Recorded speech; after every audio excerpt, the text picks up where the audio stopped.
17 सितंबर के Gurukul prep daily podcast में आपका स्वागत है। अपडेट एक बैंकिंग। बैंक ऑफ बड़ौदा ने संवादी बैंकिंग के लिए संचालित समाधान पेश किए। बैंक ऑफ बड़ौदा बॉब ने डिजिटल ग्राहक सेवा अनुभव को बढ़ाने के लिए जेनएआई संचालित वर्चुअल रिलेशनशिप मैनेजर अदिति पेश किया है। सार्वजनिक क्षेत्र के बैंक ने एक बयान में कहा कि डिजिटल अवतार के रूप में प्रस्तुत ये मानव जैसे इंटरफेस कई सेवाओं में संवादात्मक बैंकिंग की पेशकश करते हैं। इसके अलावा बॉब ने अपने कर्मचारियों के लिए एक जेनएआई सक्षम ज्ञान प्रबंधन मंच ज्ञान सहाय एआई भी लॉन्च किया है। इसके अतिरिक्त जेनएआई सक्षम ज्ञान प्रबंधन मंच उत्पादों, नीतियों और प्रक्रियाओं पर सही जानकारी के साथ बैंक के बड़े ग्राहक कार्यबल को सशक्त बनाने का एक प्रयास है ताकि बेहतर सेवा वितरण हो सके। अपडेट 2 अंतर्राष्ट्रीय। जॉर्डन के राजा ने नया प्रधानमंत्री नियुक्त किया। जॉर्डन के राजा अब्दुल्ला ने 15 सितंबर को सरकार के इस्तीफा देने के बाद प्रधानमंत्री के रूप में प्रमुख सहयोगी जफर हसन को नामित किया है। शाही अदालत ने कहा, एक संसदीय चुनाव के कुछ दिनों बाद जिसमें इस्लामी विपक्ष ने अमेरिका सहयोगी राज्य में कुछ बढ़त बनाई। शाही अदालत के एक बयान में कहा गया है कि अब शाह अब्दुल्ला के कार्यालय के प्रमुख और पूर्व योजना मंत्री हसन ने अनुभवी राजनयिक और महल के पूर्व सलाहकार बिशेर खसावनेह की जगह ली है, जिन्हें लगभग 4 साल पहले नियुक्त किया गया था। बयान में कहा गया है कि खसावनेह नए मंत्रिमंडल के गठन तक कार्यवाहक पद पर बने रहेंगे। अपडेट 3 विविध।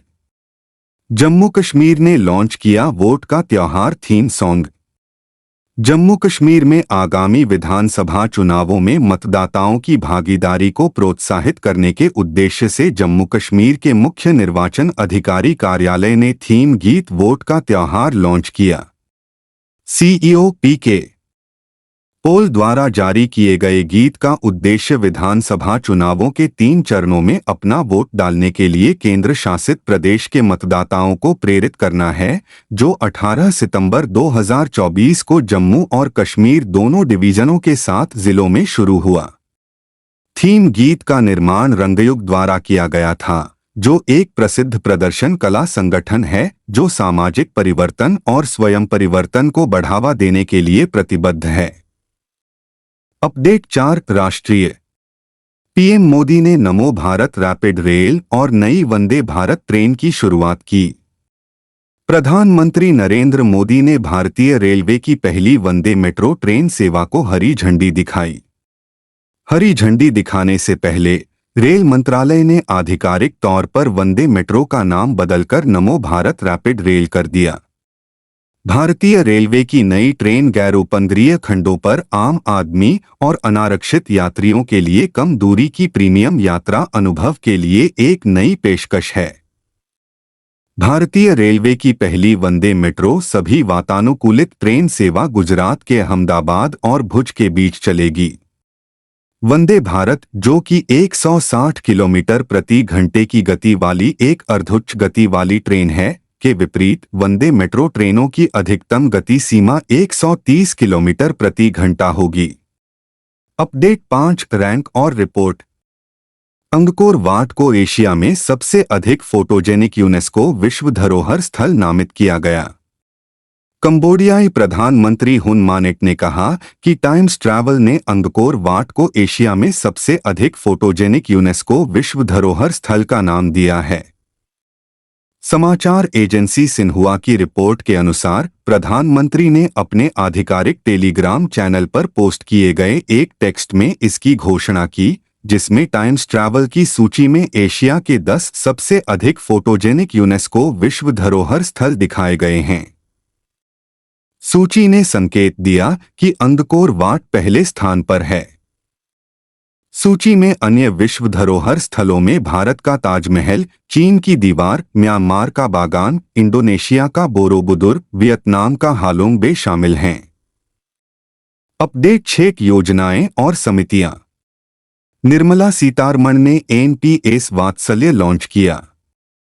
केंद्रीय वित्त मंत्री निर्मला सीतारमण ने 18 सितंबर को दिल्ली के एक कार्यक्रम में केंद्र की एनपीएस राष्ट्रीय पेंशन प्रणाली वात्सल्य योजना शुरू की है।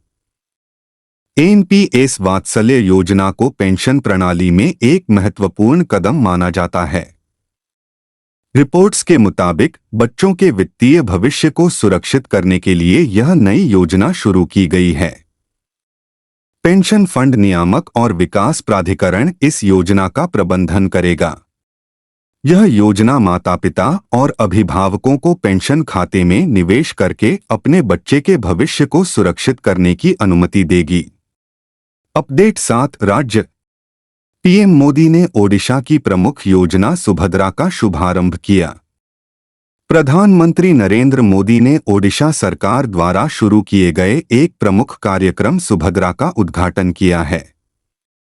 इस योजना का उद्देश्य राज्य भर में 1 करोड़ से अधिक महिलाओं को लाभान्वित करना है।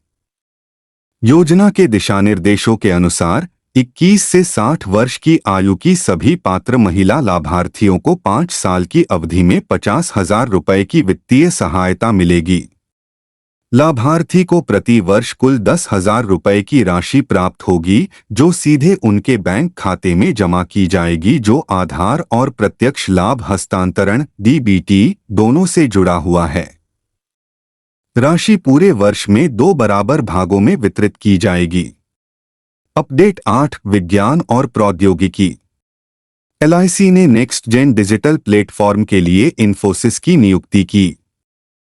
राज्य के स्वामित्व वाली जीवन बीमा निगम एलआईसी ने घोषणा की कि उसने अगली पीढ़ी के डिजिटल प्लेटफॉर्म को विकसित करने के लिए तकनीकी दिग्गज इन्फोसिस के साथ करार किया है, जो ग्राहक और बिक्री सुपर ऐप, पोर्टल और डिजिटल शाखाओं जैसे नए उच्च मूल्य वाले व्यावसायिक अनुप्रयोगों के लिए आधार के रूप में कार्य करेगा।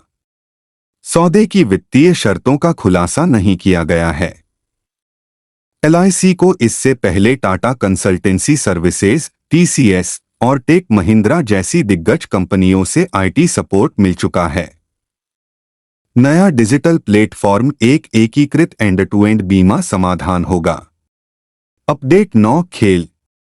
भारतीय पुरुष हॉकी टीम ने एशियाई चैंपियंस ट्रॉफी 2024 जीती। भारतीय पुरुष हॉकी टीम ने चीन के हुलुनबुइर में खेले गए फाइनल में कड़े मुकाबले में मेजबान चीन को 1-0 से हराकर एशियाई चैंपियंस ट्रॉफी में अपने खिताब का सफलतापूर्वक बचाव किया।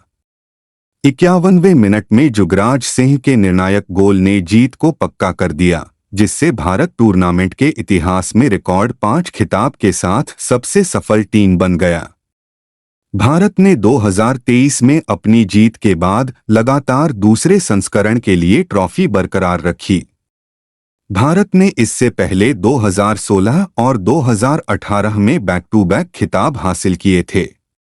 अपडेट 10 शिखर सम्मेलन और सम्मेलन। भारत ने COP9 की फंड अनुमोदन समिति की औपचारिक बैठकों की मेजबानी की। भारत ने नई दिल्ली में सितंबर के 17 से 18, 2024 को खेल में डोपिंग के खिलाफ यूनेस्को अंतर्राष्ट्रीय सम्मेलन के तहत COP9 ब्यूरो की दूसरी औपचारिक बैठक और फंड अनुमोदन समिति की तीसरी औपचारिक बैठक की मेजबानी की। COP9 ब्यूरो के उपाध्यक्ष के रूप में भारत ने इन उच्चस्तरीय सभाओं के आयोजन का बीड़ा उठाया है, जो दुनिया भर के प्रमुख निर्णयकर्ताओं और गणमान्य व्यक्तियों को एक साथ लाए हैं।